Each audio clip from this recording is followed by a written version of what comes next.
आज से 1500 वर्ष पूर्व हिमालय के उत्तरी क्षेत्र में पहाड़ी क्षेत्रों की तरफ एक राज्य हुआ करता था जिसे हिमालयन साम्राज्य के नाम से जाना जाता था।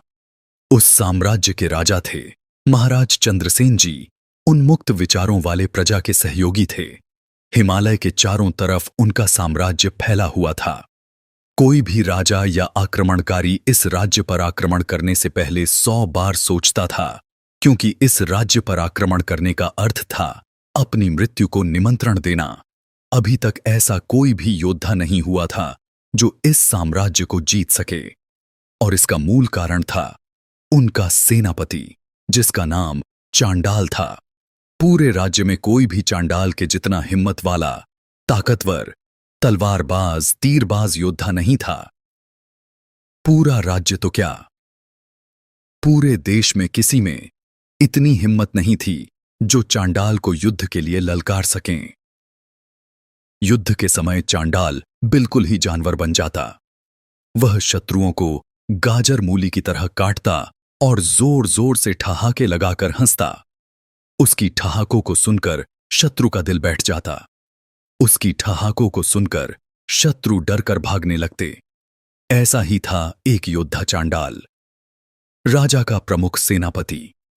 आज तक जब भी कोई इस राज्य पर आक्रमण किया तो राजा को युद्ध करने की आवश्यकता ही नहीं पड़ी, क्योंकि राजा से पहले सेनापति चांडाल खुद उस युद्ध में जाता और शत्रुओं की संख्या चाहे जितनी भी हो, शत्रु चाहे जितना भी ताकतवर हो, मगर वह चांडाल की हिम्मत को डरा नहीं पाता। और एक सिरे से चांडाल अपने शत्रुओं को काटना शुरू करता और उनके रक्त से नहाते हुए, ठहाका लगाते हुए आगे बढ़ता जाता।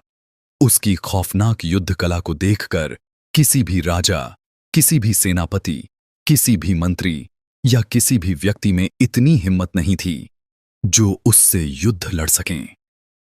एक रोज हिमालयन साम्राज्य का बड़ा सा महल, और उस महल की राज दरबार में राजा के सिंहासन पर महाराज चंद्रसेन गहरी चिंतन मुद्रा में बैठे हुए थे, और सामने उनके सारे दरबारी और मंत्री भी गहन चिंता में डूबे हुए थे। तभी महाराज ने दरबान को आवाज लगाई, दरबान जाओ और जाकर सेनापति चांडाल को तुरंत सभा में बुला लाओ, कहना राजा ने तुरंत ही उन्हें बुलाया है। जी, महाराज कहते हुए दरबान चांडाल के कमरे की तरफ बढ़ा। वहां पहुंचकर दरबान बोला, सेनापति चांडाल को मेरा अभिवादन स्वीकार हो। कार हो, सेनापति चांडाल की जय हो। कहो दरबान, क्या समाचार लाए हो? मदिरा पान करते हुए चांडाल बोला, सेनापति, आपको जल्द से जल्द महाराज ने दरबार में बुलाया है। ठीक है दरबान, महाराज से कहो हम आते हैं। कहकर उसने मदिरा का गिलास खाली किया और उठकर दरबार की तरफ चल पड़ा। दरबार पहुंचकर सेनापति चांडाल अपने सिर को झुकाते हुए बोला, महाराज की जय हो। महाराज को मेरा अभिवादन स्वीकार हो। कहते हुए ऊंचा कद, हष्ट पुष्ट शरीर, सिर पर बड़े बड़े बाल, चेहरे पर बाईं ओर लंबे कटे का निशान, ऐसा लग रहा था जैसे किसी तलवार या शस्त्र से उसके चेहरे को काटा गया हो। सांवला चेहरा। चांडाल बोला, ऐसी क्या आवश्यकता आन पड़ी महाराज, जो मेरे आराम करने के समय में आपने मुझे यहां बुला लिया? ऐसी ही आवश्यकता आन पड़ी है सेनापति, और मैं जानता हूं कि इस समस्या का समाधान तुम्हारे सिवा कोई और नहीं कर सकता। चंद्रसेन बोले, क्या समस्या? महाराज एक बार कहकर तो देखिए। सेनापति, पता चला है सर्वांग देश का राजा हम पर आक्रमण करने की तैयारियां कर रहा है, और इसके लिए वह हिमालय के काफी करीब अपनी पूरी सेना के साथ आ चुका है, और कभी भी वह हमारे देश पर हमला कर सकता है। और इस मुसीबत की घड़ी में तुम्हारे सिवा और कौन साम्राज्य को बचा सकता है? इसीलिए मैंने तुम्हें यहां बुलवाया है। महाराज, आपने खामोखा ही मेरे आराम में दखल डाला। उसे आक्रमण करने तो देते, फिर मैं देख लेता। चांडाल बोला, सेनापति, हम उसके आक्रमण का इंतजार नहीं कर सकते, इसीलिए हमने तुम्हें बुलाया है। आज बहुत समय के बाद किसी राजा में इतनी हिम्मत हुई है कि वह हिमालयन साम्राज्य पर आक्रमण करने का विचार किया है। मैं चाहता हूं कि तुम उसे बता दो कि उसने अपनी मृत्यु को निमंत्रण दिया है। उसकी और उसकी सेना की वह दुर्दशा करो कि फिर पूरे विश्व का कोई भी राजा हिमालयन साम्राज्य पर आक्रमण करने से पहले 100 बार विचार करें। और ऐसा तुम ही कर सकते हो। और यदि तुमने ऐसा कर दिया तो ऐसो आराम के साथ हम तुम्हें निश्चिंत आराम करने का पूरा मौका देंगे, या फिर तुम्हारी इच्छा अनुसार जो तुम कहोगे वह तुम्हें देंगे, मगर उनके हृदय को इतना डरा दो, कपा दो कि उनके कदम भी लड़खड़ाने लगे। बिल्कुल ऐसा ही होगा महाराज, आप चिंता ना करें।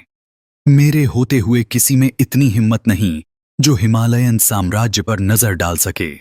इसे पाना तो दूर, इसे देखने का भी अधिकार मैं शत्रुओं को नहीं देता।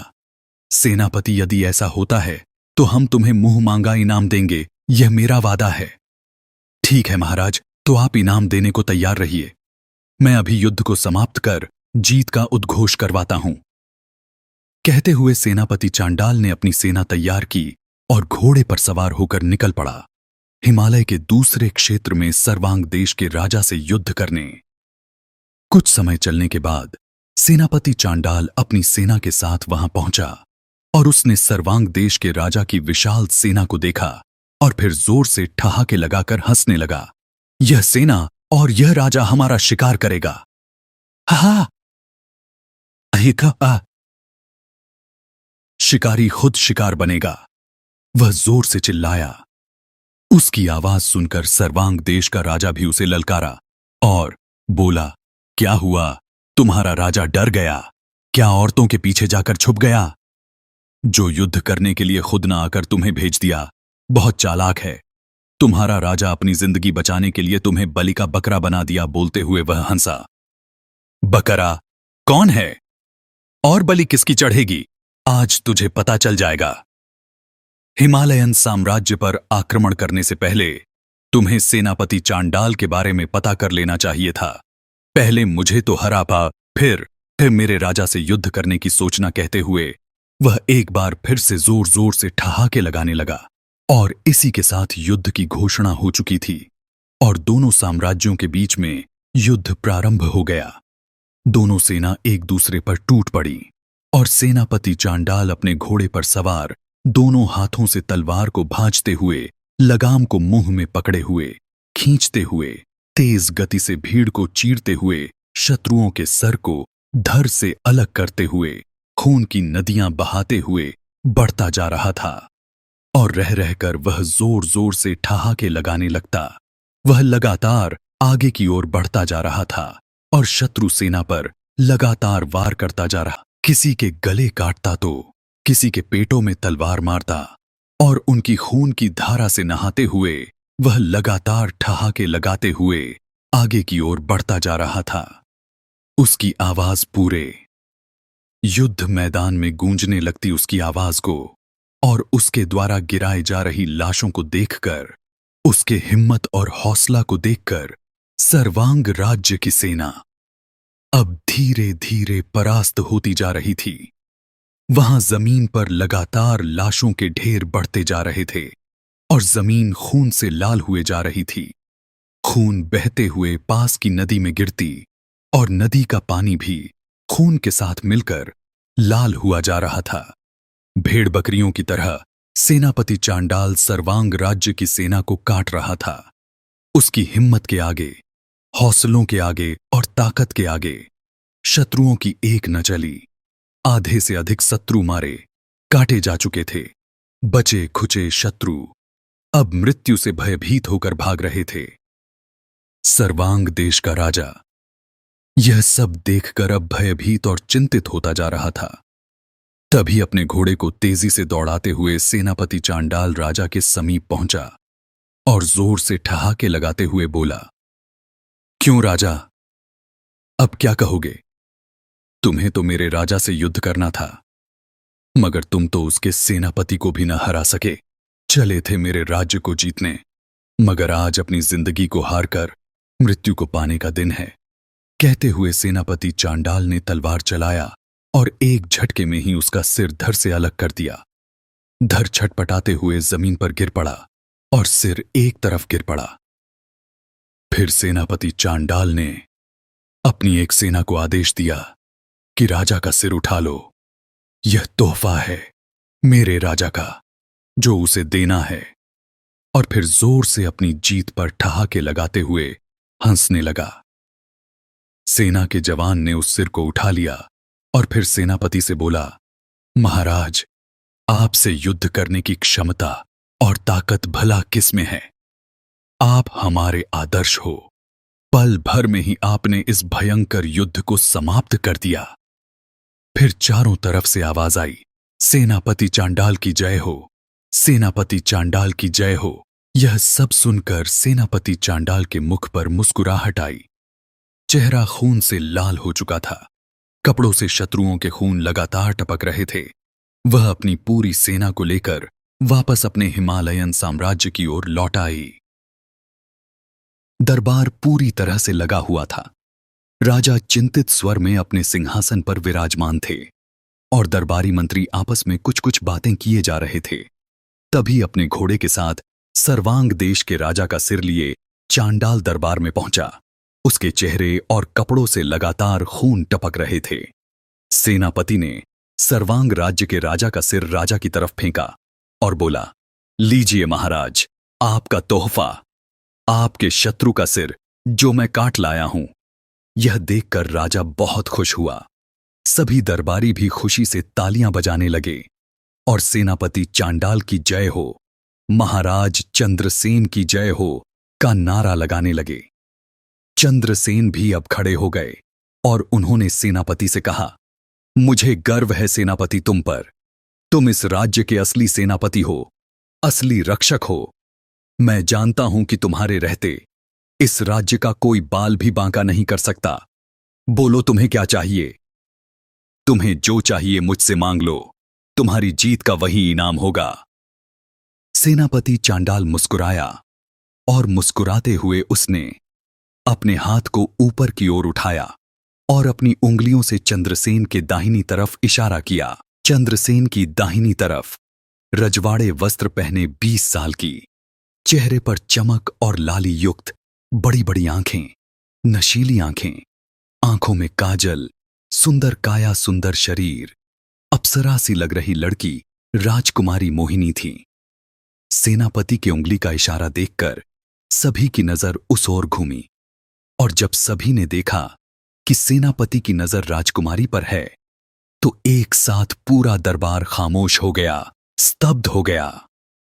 तभी राजकुमारी ने भी सेनापति चांडाल को देखा। खून से लथपथ चेहरे पर कटे का निशान बड़ा ही कुरूप और विकराल दिख रहा था। उसे देखकर राजकुमारी डरी, घबराई और घबराते हुए बोली, नहीं महाराज, मुझे इस दानव के साथ नहीं जाना है। कहते हुए वह दौड़कर अपने कमरे की तरफ भागी। सेनापति के इशारे को देखकर राजा चंद्रसेन भी बहुत क्रोधित हुए। उन्होंने चिल्लाते हुए कहा, सेनापति, तुम्हारी इतनी हिम्मत कि तुम्हारी नजर मेरी बेटी राजकुमारी पर है, यह कभी नहीं हो सकता। वह कोई पैसा नहीं जो मैं तुम्हें दे दूं। महाराज, आपने वादा किया था कि मैं आपके शत्रु को पराजित कर दूंगा तो आप मुझे मुंह मांगा इनाम देंगे, और अब आप मुकर रहे हैं। मैंने इनाम देने को कहा था। वरदान में तुम सोने, चांदी, जेवरात कुछ भी मांग सकते थे, मगर राजकुमारी नहीं। यह तुम्हारे अधिकार क्षेत्र से बाहर है। सोने चांदी ही क्यों? वरदान में मैं तो आपका पूरा साम्राज्य मांग सकता था, मगर मैंने तो सिर्फ आपकी बेटी राजकुमारी को मांगा।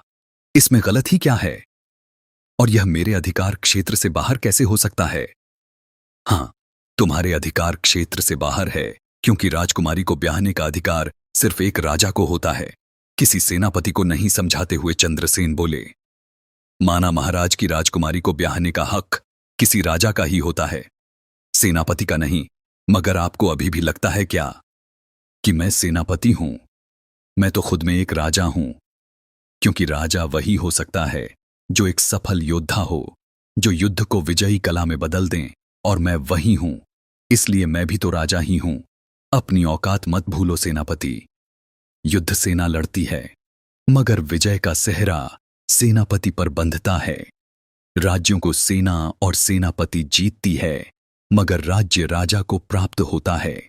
इसलिए तुम सिर्फ और सिर्फ एक सेनापति हो और कुछ भी नहीं। इसलिए राजकुमारी का ख्याल अपने मन से निकाल दो और दोबारा ऐसी गुस्ताखी न करना, वरना तुम अच्छी तरह से जानते हो कि गुस्ताखी की सजा मौत है और कुछ भी नहीं।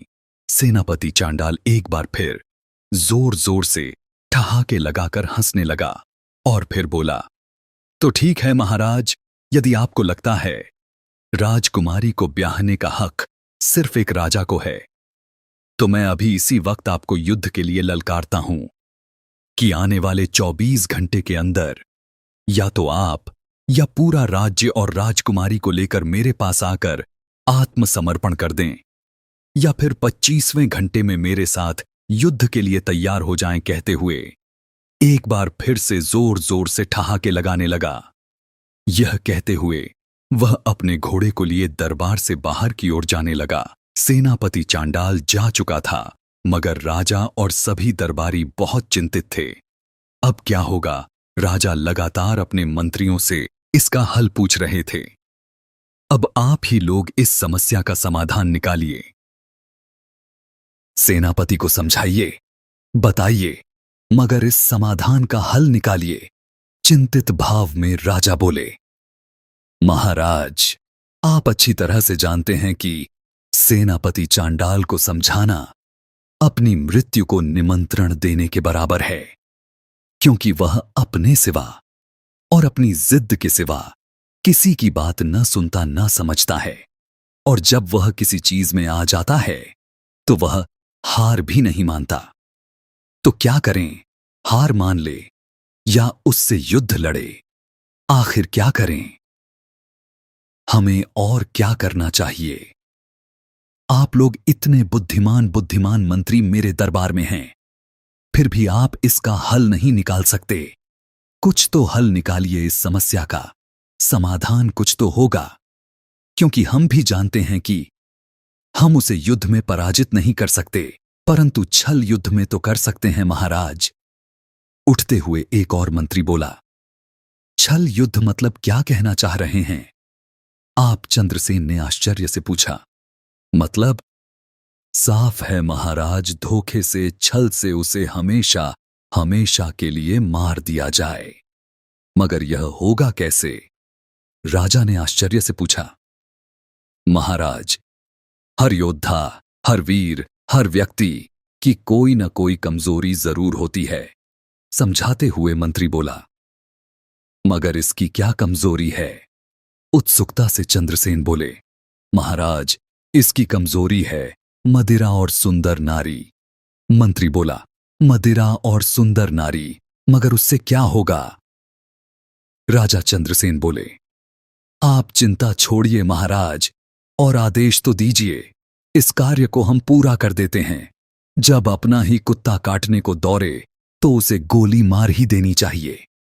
इसी में सबका भला है। समझाते हुए मंत्री राजनाथ बोले, तो ठीक है मंत्री, आपको जैसा ठीक लगे कीजिए, मगर याद रहे कोई चूक नहीं होनी चाहिए, क्योंकि हमारी एक भी चूक उसे पुनर्जीवन दे देगी, और उसका पुनर्जीवन पूरे साम्राज्य को, हिमालयन साम्राज्य को मिट्टी में मिला देगा। समझाते हुए चंद्रसेन बोले और उठकर जाने लगे। आप बिल्कुल भी चिंता ना करें महाराज, आप निश्चिंत रहें। उसके 25 घंटे होने से पहले ही उसका काम तमाम हो जाएगा। सेनापति चांडाल अपने शयन कक्ष में लगातार मदिरा पीते जा रहा था और ठहाके लगाता जा रहा था। तभी मंत्री राजनाथ हाथों में मदिरा का मटका लिए और साथ में एक सुंदर सी लड़की को लिए कमरे में प्रवेश किया। फिर उन्होंने बोला, सेनापति चांडाल की जय हो। सेनापति ने अपनी नजरें उठाईं और राजनाथ को देखते हुए बोला, क्या बात है मंत्री, क्यों आए हो यहां? क्या तुम्हारे राजा ने हार मान ली? कोई संदेशा लाए हो या राजकुमारी को ही लेकर आए हो?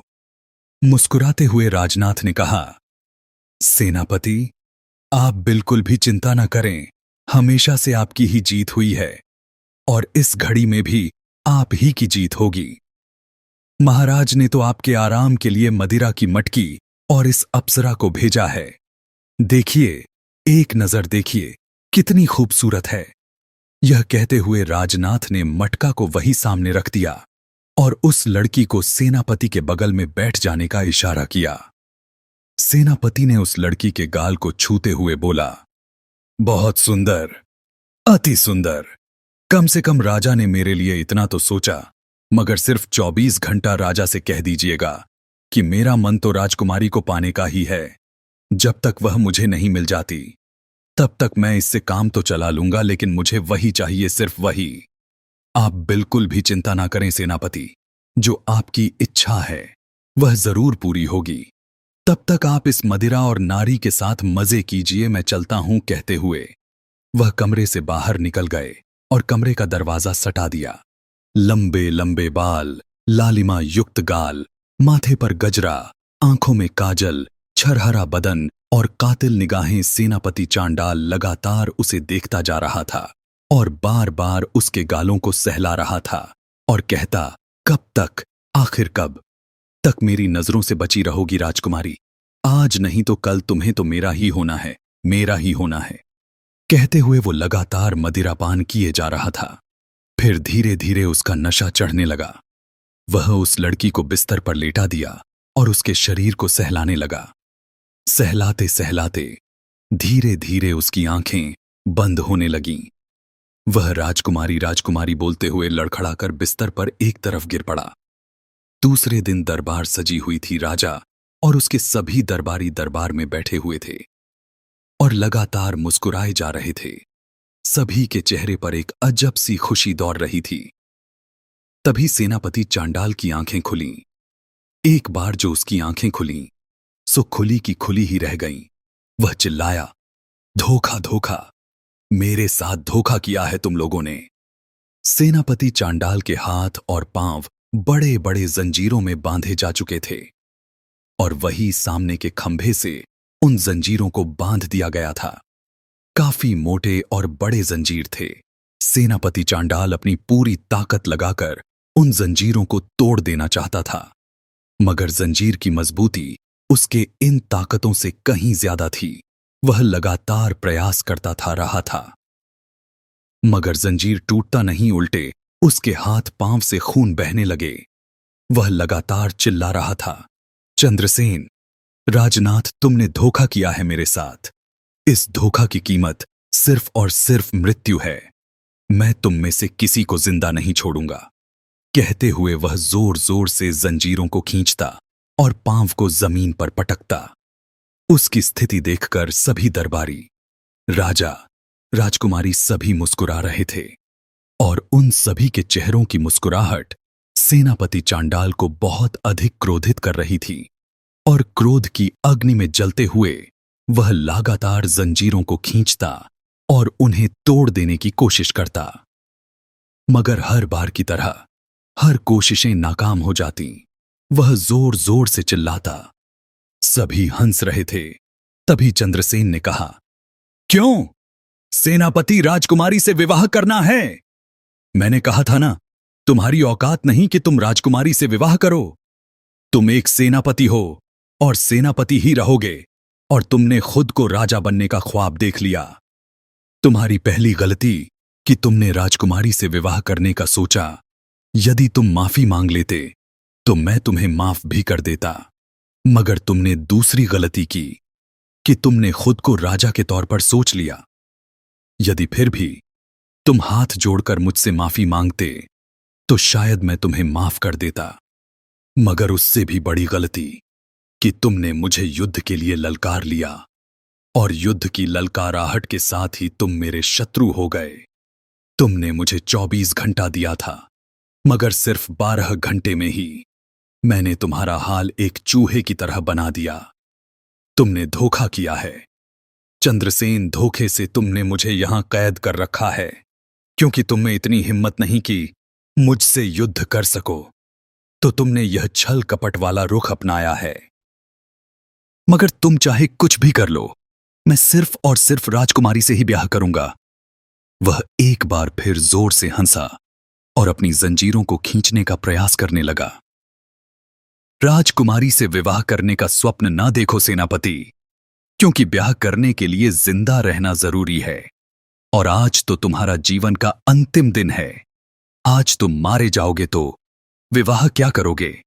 इसलिए तैयार हो जाओ और अंतिम समय में भी अपनी गलतियों के लिए अपनी राजा से माफी मांग लो, ताकि तुम्हारी मौत आसान हो जाए।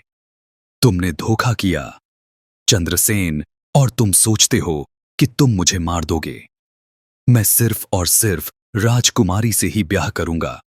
यह मेरा जिद है, यह मेरा प्रण है। हो सकता है आज तुम मुझे मार दो, मैं मर भी जाऊं तो इससे सिर्फ मेरा शरीर मरेगा, मगर मेरी आत्मा राजकुमारी से प्यार करेगी। मेरा और राजकुमारी का मिलन जरूर होगा। वह चाहे इस जन्म में हो, अगले जन्म में हो, या किसी भी जन्म में हो, मगर जरूर होगा, जरूर होगा। याद रखना चंद्रसेन, और मुझे यदि एक मौका मिल गया ना, तो पल भर में ही मैं तेरा सर धड़ से अलग करके इन दरबारियों को इनके धोखे की सजा देकर भरी दरबार में राजकुमारी से विवाह करके दिखाऊंगा। तुमने मेरे शरीर को बांधा है, मगर मेरे हौसलों को पस्त नहीं किया। गरजते हुए सेनापति चांडाल बोला। नामर्द कहीं के। यह बात सुनकर चंद्रसेन बहुत क्रोधित हुआ और जोश में उठते हुए वह तलवार लिए सेनापति की तरफ बढ़ा, और देखते ही देखते उसने उसका सिर धड़ से अलग कर दिया। उसकी दोनों हाथ काट डाले, दोनों पांव काट डाले। देखते ही देखते सेनापति का पूरा शरीर झटपटाने लगा, तड़पने लगा, और खून की धारा पूरे दरबार में चारों तरफ बहने लगी। देखते ही देखते झटपटाते हुए सेनापति का शरीर धीरे धीरे शांत हो गया और सेनापति मारा गया। अब राजा और सभी दरबारियों के चैन में चैन आई। उनके अंदर जो सेनापति चांडाल का डर पल रहा था, वह खत्म हो चुका था। सभी खुश थे। एक विद्रोही का आज अंत हो गया था, और विद्रोही की ऐसी सजा देखकर दूसरा कोई भी इस राज्य में विद्रोह करने की नहीं सोचेगा। राजा चंद्रसेन मुस्कुरा रहा था, खुश हो रहा था। अपनी इस छल नीति से किए छल युद्ध की विजय गाथा पर सभी दरबारी राजा चंद्रसेन की जय जयकार लगा रहे थे। फिर राजा ने आदेश दिया, सेनापति के शरीर के सभी अंगों को तहखाने में फेंक दिया जाए, ताकि कीड़े मकोड़े उसके शरीर को नोच नोच कर खा जाएं। राजा के कहे अनुसार राजा के दरबारियों ने सेनापति के अंगों को बटोरकर तहखाने में फेंक दिया और तहखाना बंद कर दिया गया। इस घटना को गुजरे 5 महीने बीत चुके थे। राज्य में सभी खुश थे, प्रसन्न थे, और सेनापति चांडाल को भुला चुके थे। आज राज्य में खुशियां कई गुना बढ़ने वाली थीं, क्योंकि राजा ने अपनी राजकुमारी का विवाह कुंतल देश के राजकुमार से तय कर दिया था। आज ही विवाह होना था। महल के बीच बने आंगन क्षेत्र में विवाह की सारी तैयारियां चल रही थीं। मंडप बनाई गई थी, जो फूलों से पूरी तरह सजी हुई थी। लोगों के बैठने का अच्छा से अच्छा इंतजाम किया गया था। दोस्तों, अगर आपको इसके आगे की कहानी भी सुननी है, तो हमारे चैनल को सब्सक्राइब करें।